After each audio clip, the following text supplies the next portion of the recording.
escritores puderam disseminar amplamente o conhecimento. Pela primeira vez na história, qualquer um com recursos podia imprimir, vender e distribuir livros, influenciando a opinião pública em larga escala. Com 150 exemplares lançados na primeira impressão, seguidos de centenas mais, promovido e vendido a autoridades seculares e religiosas, clérus locais, universidades e bibliotecas, o martelo das bruxas espalha-se feito chama. Estima-se que após algum tempo mais de 30.000 exemplares tinham sido vendidos. O martelo chega ao público no início do século XVI, uma época volátil de choques entre nações e de guerras épicas.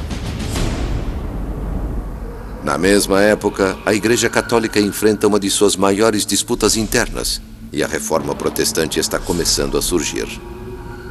Neste caos, as descrições do livro de bruxarias apocalípticas ajudam a criar uma cultura de medo e desconfiança. Ele estava convencido, como muita gente na época, de que o número de bruxas estava aumentando, que a influência de Satã crescia na Europa e, a menos que alguém fizesse alguma coisa, a Europa seria destruída.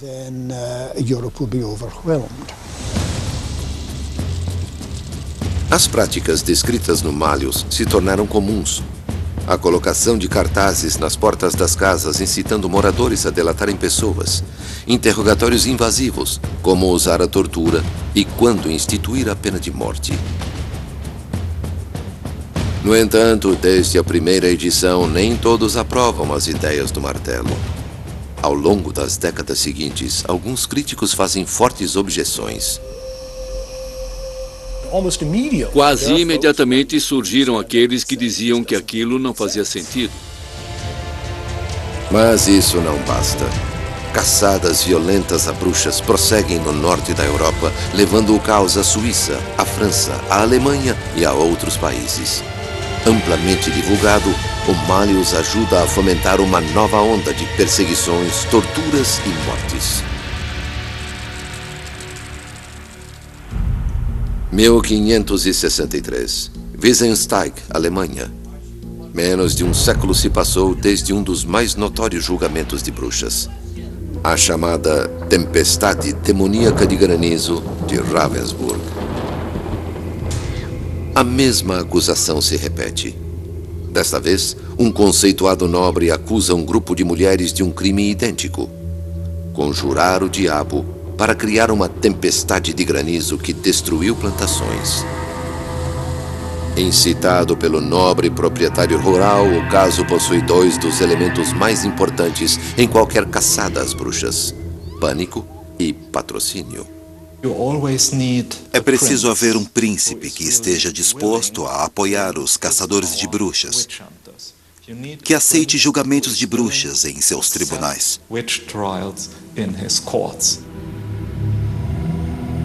Além disso, em comunidades fechadas, culpar vizinhos por fenômenos inexplicáveis tem um sentido sinistro.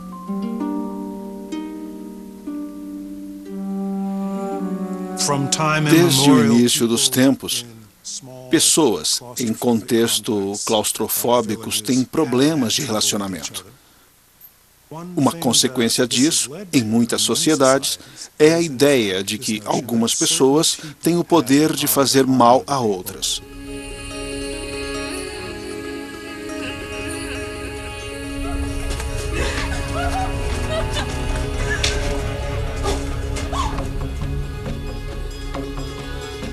Em uma caçada às bruxas, a histeria cresce sozinha.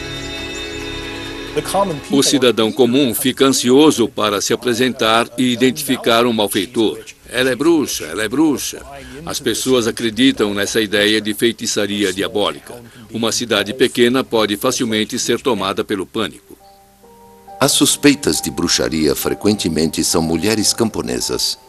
Algumas praticam medicina com ervas, outras conjuram o sobrenatural. Algumas são mentalmente doentes. Muitas são apenas pedintes e seu único crime é a pobreza. Segundo o martelo, as mais fracas são as mais perigosas. Elas estão profundamente deprimidas. E surge esse personagem extraordinário, que vem a ser o diabo ou um demônio, e promete: se fizer o que eu disser, vou devolver sua sorte. Em Wissensteig, as mulheres são torturadas. Os inquisidores que consultam o Malleus Maleficarum sabem que essa é a forma mais rápida de fazer uma bruxa confessar.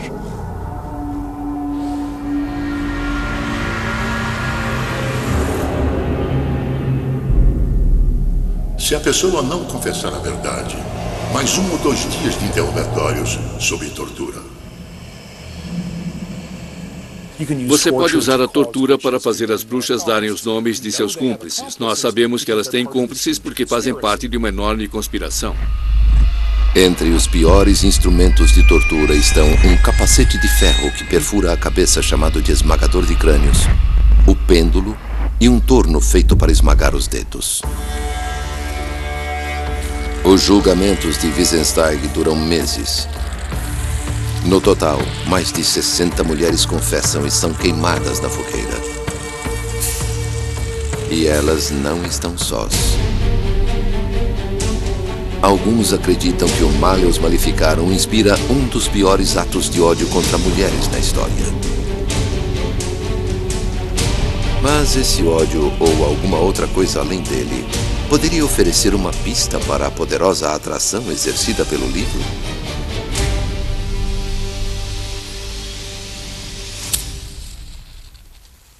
Novembro de 2009.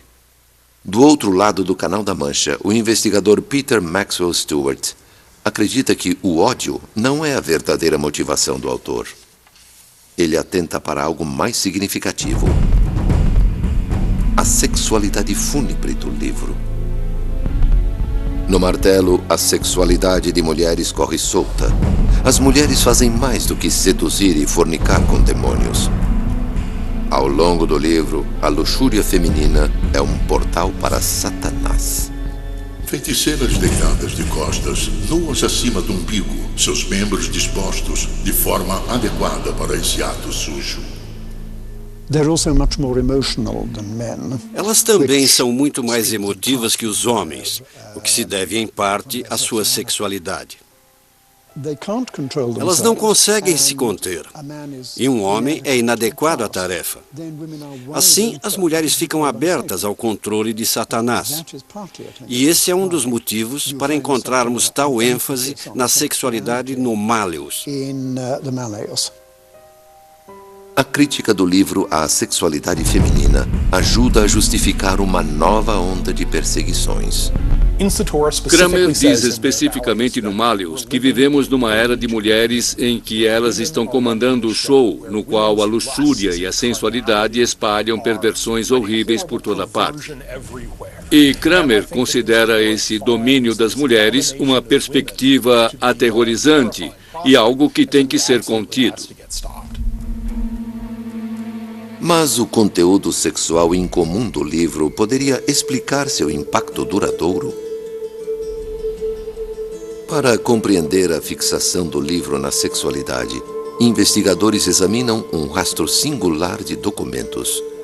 Uma série de cartas documenta o mais notório escândalo sexual envolvendo o autor do Martelo das Bruxas.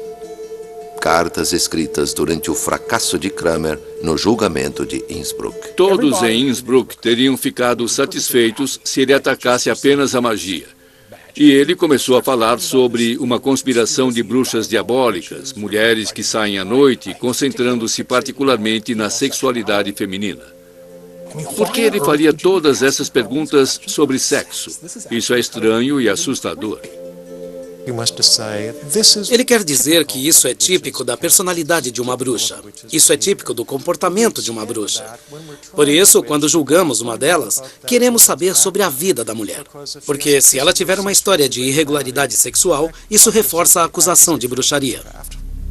As cartas trocadas entre o bispo, autoridades locais e o próprio Kramer formam uma imagem reveladora de Heinrich Kramer Institoris. O comportamento de Kramer era extremamente perturbador. Ele ignorava os procedimentos, intimidava as acusadas. Após o julgamento, o comportamento de Kramer é ainda mais perturbador. Ele permanece em Innsbruck, perturbando as mulheres acusadas. O bispo envia então uma carta veemente, exigindo que Kramer vá embora. Há uma famosa carta na qual o bispo adverte Kramer que poderia haver uma ação violenta, em que os maridos das acusadas poderiam tomar medidas violentas contra ele. O bispo que o expulsou disse que ele era um homem insano. Este é o homem responsável pelo martelo das bruxas. Tal comportamento teria ajudado a vender as ideias radicais do Malleus Maleficarum. Alguns estudiosos lembram que, assim como as mentiras racistas de Hitler em Minha Luta, ou outras propagandas letais em muitos dos textos mais odiosos da história, quanto mais ultrajante o preconceito, mais bem-sucedida é a persuasão. Uma coisa é certa. No início do século XVII, o legado de perseguições do martelo espalhou-se ainda mais, à medida que a histeria da caça às bruxas fazia história no mundo de língua inglesa. Lá, em alguns dos mais famosos julgamentos de bruxas da história, as ideias por trás do Malleus Maleficarum deixam uma de suas últimas marcas indeléveis. Voltaremos a seguir com o melhor de 2010, no Nat Geo. 1692. A ideia mais perigosa da Bíblia do Caçador de Bruxas ajuda a transformar uma colônia em uma multidão enlouquecida. Duas comunidades compõem a região de Salem, em Massachusetts. Rumores de atos violentos de feitiçaria contra crianças começam a circular e as acusações são graves. Se suas cabras estão morrendo, se seus filhos ficam doentes e você puder associar esses fatos com ameaças de pessoas desagradáveis, você terá um caso de bruxaria. Alguns cidadãos proeminentes fazem o impensável. Expressam dúvidas. Questionam a validade das acusações e da caça às bruxas em si.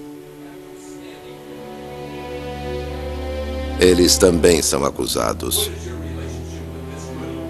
Qualquer um que expresse dúvidas ou defenda a honra das acusadas é suspeito. Imagine viver hoje numa cidade em que você sabe que há uma conspiração secreta diabólica e que outras pessoas negam, dizendo: "Ah, não, isso não é verdade." Isso seria pior do que burrice, seria com certeza algo maligno. Crianças testemunham. Familiares morrem tentando proteger seus entes queridos. Com o tempo, até moradores respeitáveis acabam pendurados na forca. Em menos de um ano, autoridades prendem 150 pessoas. 29 são condenadas e 19 executadas.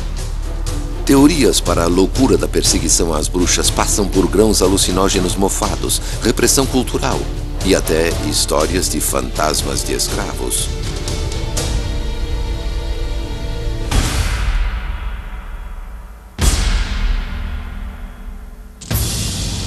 Mas não importa qual é a causa.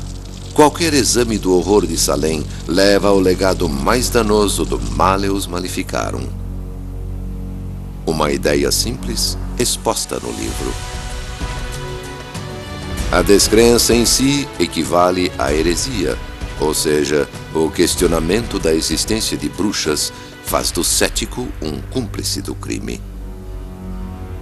Qualquer texto que comece com a afirmação que não acreditar em bruxas é a pior das heresias é uma declaração extremamente provocativa.